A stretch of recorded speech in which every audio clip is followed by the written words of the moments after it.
Hey, hey, good morning. Thanks for being here with me today, Mike. Happy Friday. Happy Friday to you. Thanks for having me. Yes, of course. So we're just going to jump right in. I know you and I have been talking a little bit back and forth on LinkedIn and such about company culture, employee engagement, some of these hot button topics and or issues depending on the company that we're talking about.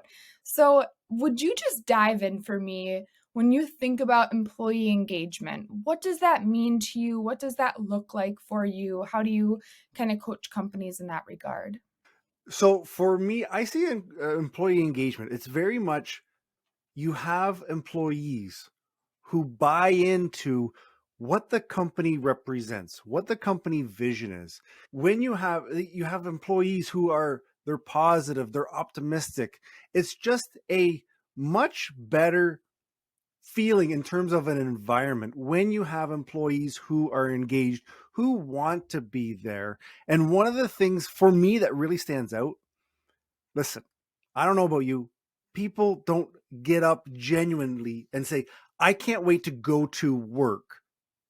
But when they get to that level of they're speaking positive about the company, they don't not want to, dread Monday morning or, get anxiety on Sunday nights. That's where you have a great, in my opinion, you have a great culture. You have employee engagement because like we're going to work for a paycheck, but when you can go and find more and find enjoyment and work with people of a similar mindset where it's not a pain to go to work. It's something that you can enjoy and turn and look forward to. Again, I would much rather be at home in my pajamas most days. But the second best thing is going to a place where I have good people to work with, people that, we want to solve the problem together. I'm not having to push an employee or a teammate to get their work done. It's just there's employee engagement, there's employee interaction, there's a sense of ownership for the job that we're doing. You know, long story short, that's how I see employee engagement. It's people wanting to be there, people committing, people speaking highly of your company. I think that is more than what any manager or any company executive can say about their company. It's when your employees are saying it for you. You've created an environment where employee engagement is super high.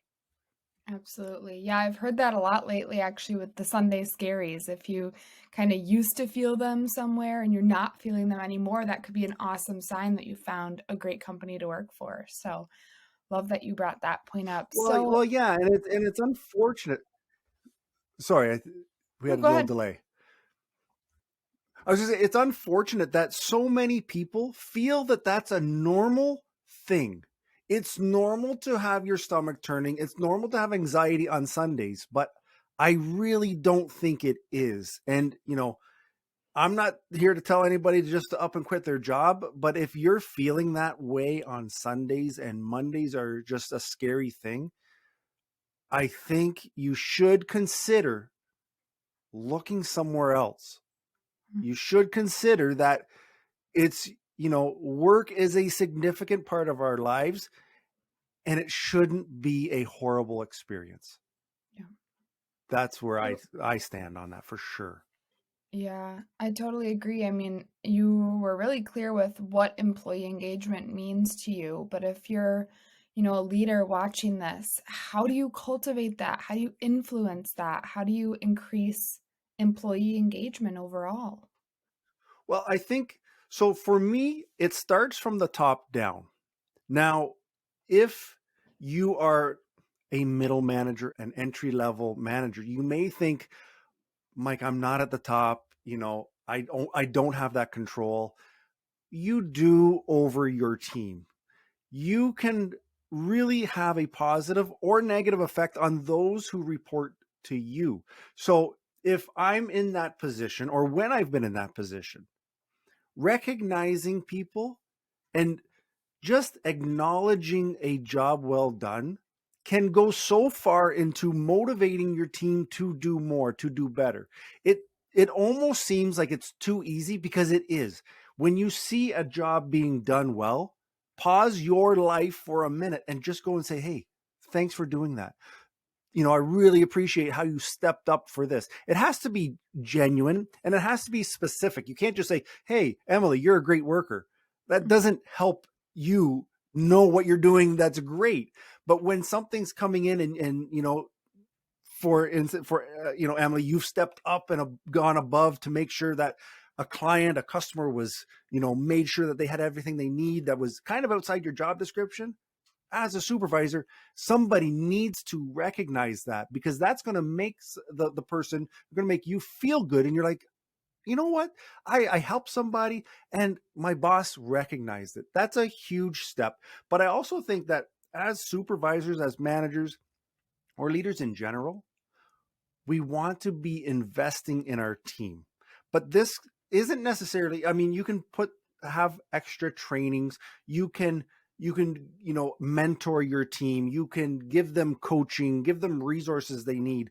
But one of the best things that you can do is invest your time. Have moments where we can talk shop, we can clarify expectations, but also, how are you doing? And genuinely care for people. It can't be, oh, well, somebody told me that I have to ask these questions.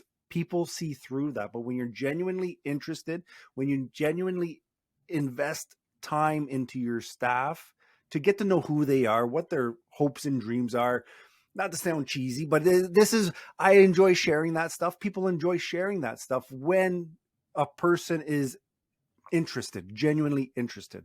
And, ultimately, you have to lead by example.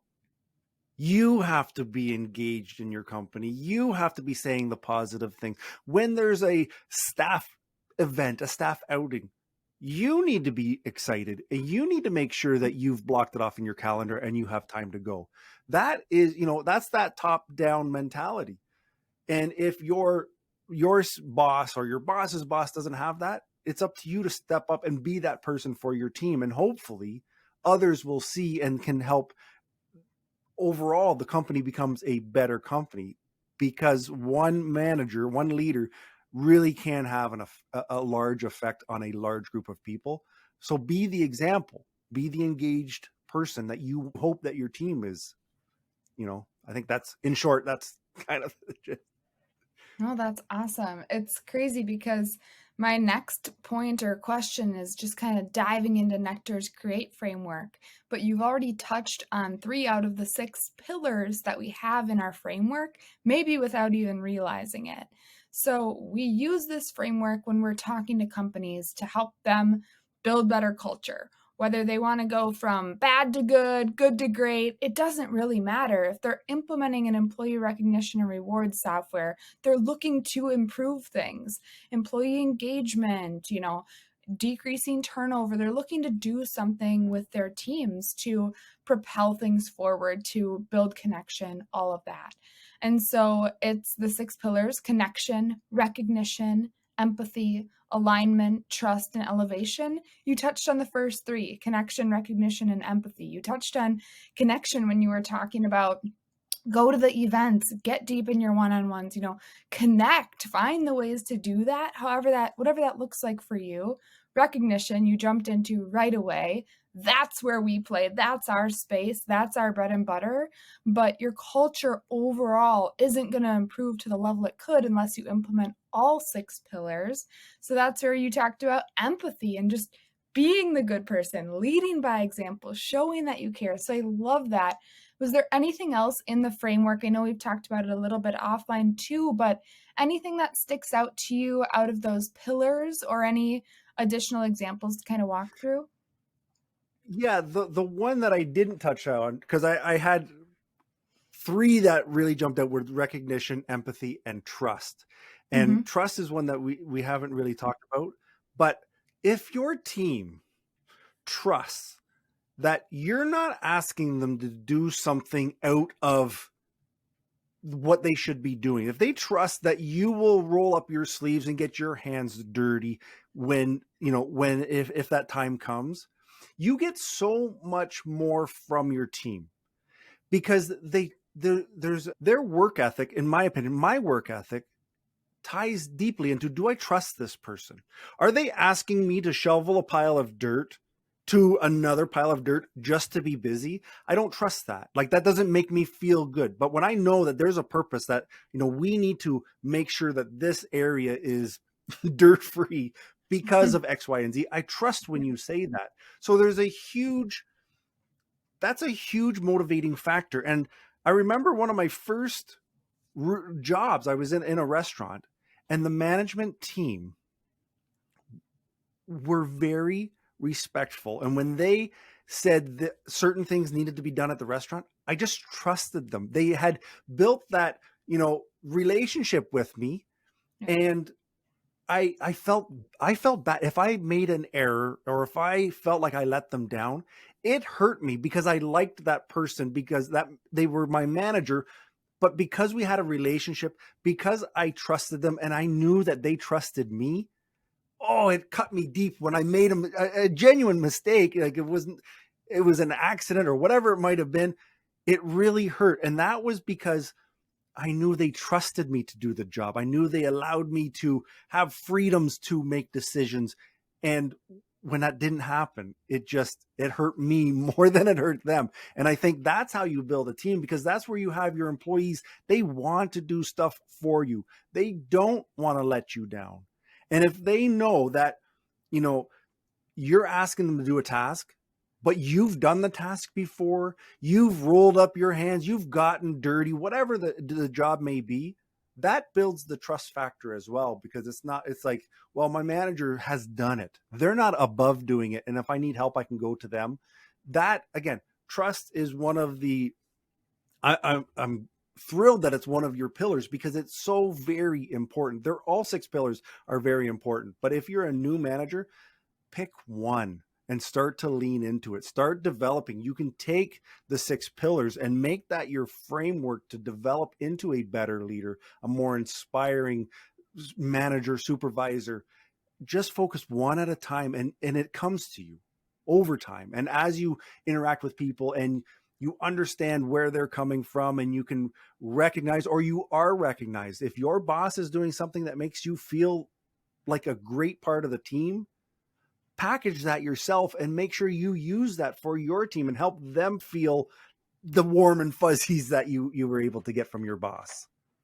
Love it. You mentioned that's the trust factor, and it just made me think of a book called Trust Factor by Paul Zak. I'm not sure if Yep. you've read it or not, but it is like Yeah. one of the things that when employees join, they're encouraged to read this book. They can get nectar points if they read this book. Like, it is so foundational to who we are as a company, what we believe, and what we're doing moving forward. And it's interesting to get resources like that to invest into, because I feel like you look at a framework like this and you're one of 2 people. Either you're really excited about it and you're like, ooh, how can I implement this? And what can I do with this? Or you look at a framework like this and you go, nah, like, just seems like another learning tool, kind of outdated, But there are so many ways that each of these pillars can bring innovation to your company. And I think that's the point we need to kind of focus on a little bit more as we move forward, is just how innovative the book Trust Factor is, how it was relevant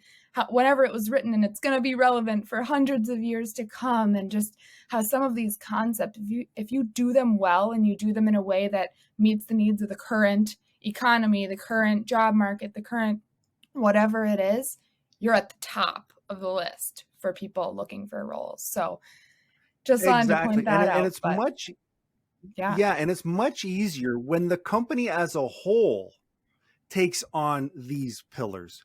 When I know that the CEO is living that way, not, I've worked in places where they're like, this is how we operate, this is what we do, but then their actions are showing something that is way off. It's very much I don't care, do as I say, not as I do. And that you can preach your vision, your mission, but if it's not being followed by the most senior of employees or executives, it's hard to implement.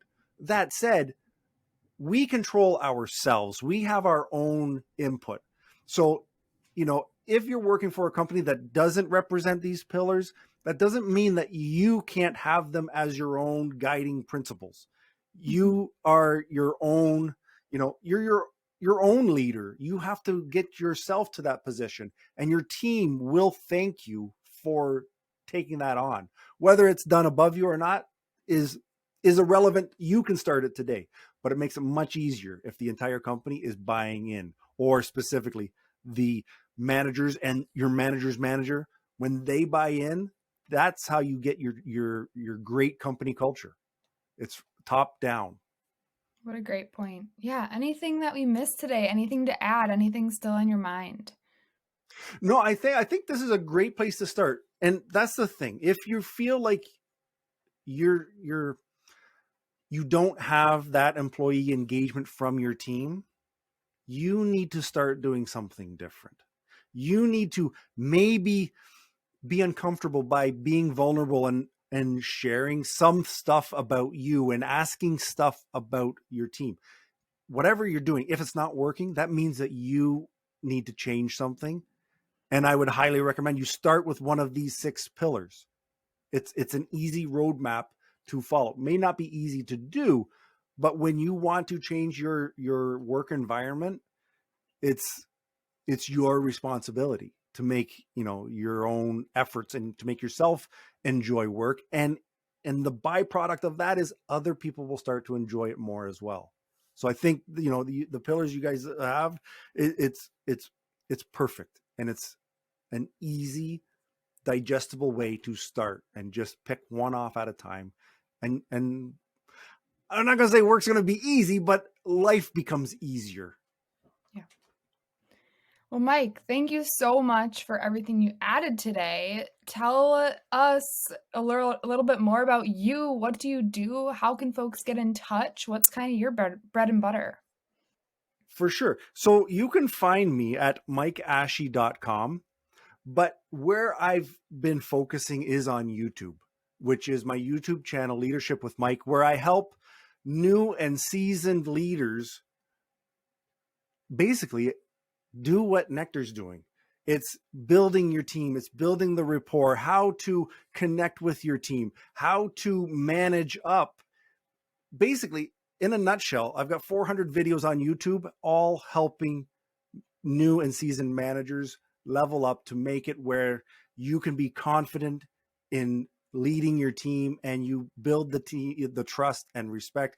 That's what I could talk for days with you about this, because this is exactly what I talk about on my channel. So at Leadership with Mike on most socials, and mikeashie.com. And if you're looking to level up, I have programs that can help you build confidence, help you become a better leader in 30 days with little lessons every day. But yeah, you can hit me up on any social, Leadership with Mike. Awesome.